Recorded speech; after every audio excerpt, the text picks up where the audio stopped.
Mr. Carey hates rock. In 5, 4, 3. Okay, welcome to The American Dream by, I'm your host, Ava Wizmann, and this is our show's first episode. And I'm here to introduce my guests. So, what are your names? I'm Gabriel Cohn. Elisha Tishbi. Nice to meet you guys. So, I'm just going to be asking you guys a couple questions on your families and how you were able to make it and how you were able to become successful and what your life is like now. So, what about you? What do your parents do for a living? Well, my mom is unemployed, and my dad is a talent agent at CAA. He was at ICM before, but ICM and CAA merged together, meaning CAA bought ICM, and yep, he's just there. But yeah, pretty much it. Very cool. My mom, I would say is still a pharmacist, but she doesn't work anymore. And my dad, he does some real estate, and he has a car business and rims business. Okay, that's really cool. So, because of your parents' jobs, what is something that maybe has inspired you to chase after something of your parents, or that you want to be, I don't know, something that makes you want to maybe pursue what they're pursuing, or maybe put you in a different path, whatever? Well, from a young age, I would always listen to my dad's phone calls in the car when they're on speaker, and just the way he gets stuff done. I've never met anybody with kind of his work ethic, and people do call me Mini Carter. My dad's name is Carter. They say I resemble a lot of things that he has, his traits. But yeah, just hearing his story, not really his story, but how he started off in the mailroom and just worked his way up the ladder there, just overpowering people. It's pretty motivating, and to be fair, when I'm older, I want to be bigger than my dad, not the same level as him.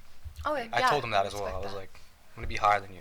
Yeah, you always want to be bigger. And so you said your dad started off in the mailroom, so that was the bottom for him, yeah? So how did he get his way up? Do you know? How? So he's told me some very crucial life advice and connections. Connections. Just knowing how to hold a conversation with people, whether they're wealthy or poor, doesn't matter, because at the end of the day we're all people, and just talking to new people, it's kind of interesting knowing where they're coming from, their background. But yeah, I mean, yeah, nothing much else. No, yeah, I totally agree with that. What about you? So what was the bottom point for your parents, and how did they get to where they are now? So I'll talk about my dad came from Iran with his family. In Iran, my parents' family, my dad's family, they were probably worth what would be worth a couple billion today here. But things got really bad in Iran back then, so they were supposed to take a vacation to London for a couple months, 5 months, and then go back to Iran. So they left lots of property there, so much money. They only brought probably a couple $100,000 for just because they thought they were gonna be there for a couple months, but they couldn't go back to Iran, so they eventually came to the United States, and everything was hard. So, yeah, my dad, he after he finished high school, he couldn't go to college because he had to work, and he got his first job at Baskin Robbins. He told me, and he went to. Him and his friends, whenever they were 17, they would go to downtown and sell shirts, and that's how he would first make money. And he told me the first time he actually made real good money, probably what you would be considered top 1%, is whenever he sold beepers. Beepers or what? Beeper phones. Oh. Before iPhones. Yeah. Him and his brother started a beeper company, and it was doing really well. And he eventually got enough money and made his own business and bought real estate, and that's how he became successful. Wow. Okay, that's really interesting. And so I thought it was really fascinating how you talked about selling shirts. So I think that's actually a really common way for people to start making it, is just in downtown, selling merchandise. I know that's actually what my parents did too, and I find that really similar, because my mom's first job was at Baskin Robbins too. So. Wow. That's actually a interesting. small world. Yeah. It's crazy. 31 flavors. Oh yeah, I That's guess it crazy. was 31 flavors. Yeah. Because in the B, it's a 3, and in the R, it's a 1.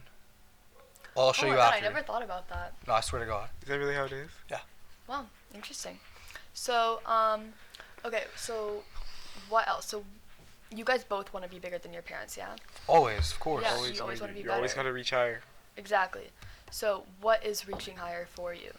I would say reaching higher would be not just making more money, but just creating a stronger base and platform for myself.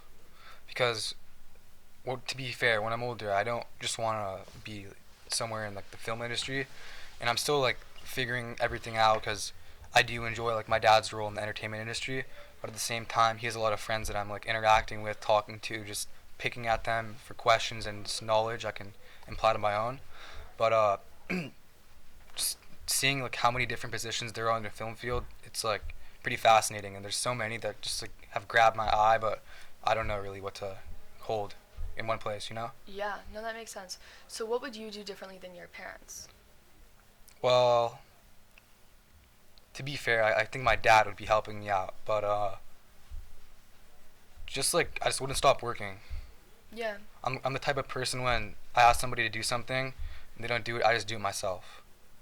And that, I guess that's exactly how my dad is, so I don't know, just working harder and maybe just spreading out business internationally, I don't know. Yeah. Stuff no, like that. So, you're very independent. Yeah. Yeah. Okay, I think I see that in your dad too. Just But from what you I told do me. also enjoy like finance a lot. Mhm. Like marketing, stocks and stuff. A lot of that is very fascinating, and there's a field, like film finance. It's like film and finance, so might pursue that, but you never know. Yeah, I think there's so much the future has to hold for you. What about you? So, what would you do differently than your parents? What would I do differently? To be honest, I wouldn't say I would do anything differently when it comes to the work ethic, cause I believe like my parents both had actually I take that back. Like I'm obviously gonna try harder to get it to have a better work ethic than them, but to beat their work ethic, it would be hard. But I'm always gonna reach higher, and like just like I would just follow. Like I'm into right now. I really like something I really like is cars, like my dad, and I really like enjoy looking at the stock market. Like I probably look at the stock market like for like an hour and a half a day just for fun, just to look and see what's good to invest in. And I tell my dad, and maybe that's something I would like to pursue. That's very cool. So it's like your way of like helping him. Yeah. That's cool. But he doesn't like stocks. I just tell him like he's interested in them, but he never invests in stocks anymore. Got it. So maybe that's something you would do differently. Is just Yeah. to like pursue stocks or yeah. Okay. Or I would say something I would do differently is like my dad does invest like a lot of his money, but I would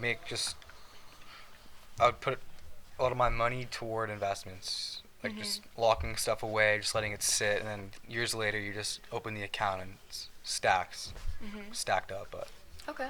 yeah, Cool. just maybe the little things in life become so big in the long run. One thing I wouldn't do though is I wouldn't put my money in bonds unless I have at least $100 million. Oh, of course not. Yeah. That's fair.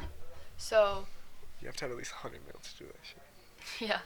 So what would you choose to do, like a risky path of life or kind of like the safe route? Like which one do you think is best for someone who's The risk, starting 100%. off? You don't get anywhere without taking risks, and that's something I've learned. I've actually like learned a lot from just mistakes, and I guess learning from mistakes, never back down from a risk, because with the risk there's some bad things at stake, but at the end of the day good things always come out of it, you know? So I mean, yeah, always take the risk. I don't know, Yeah. most videos that I've watched of like successful mentors at like big talk conventions, they always say take the risk.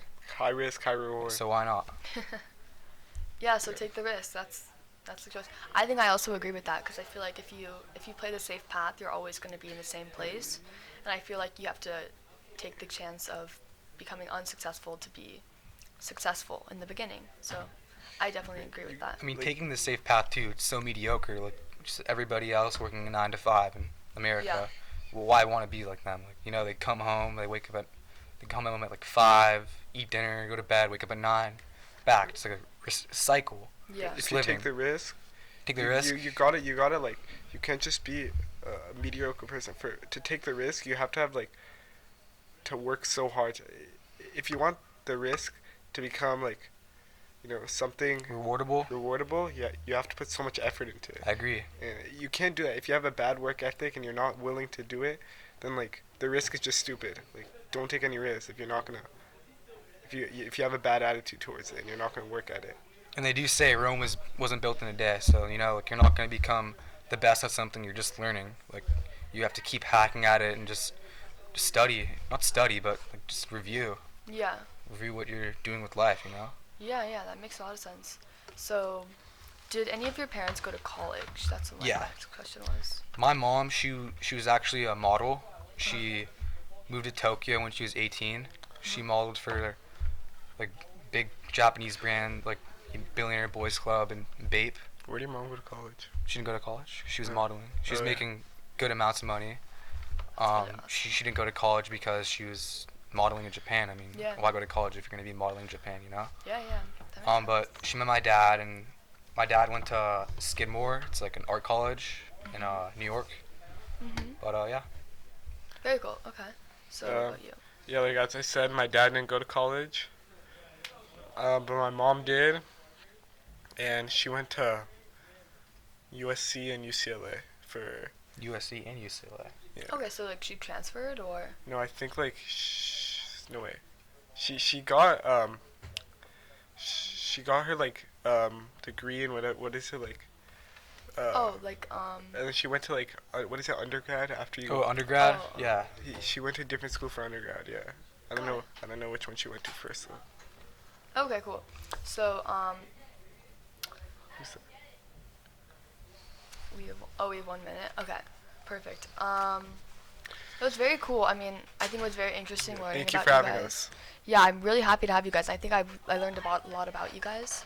So is there one last piece of advice you would give to viewers starting out and Yeah. what they would do if they're trying to become successful and live the American dream? Never give up and always keep working no matter what happens, because through thick, through thin, something good always comes out of it. Even though I'm not successful in the business area yet, but one thing I've learned from a bunch of successful people is like you can't get anything done unless you put in hard work. And, like working hard is like the most important thing. I couldn't agree more. Thank you guys so much for having me and for you guys too. Thank you. Thank you. And I think this is the end of Beverly's American Dream.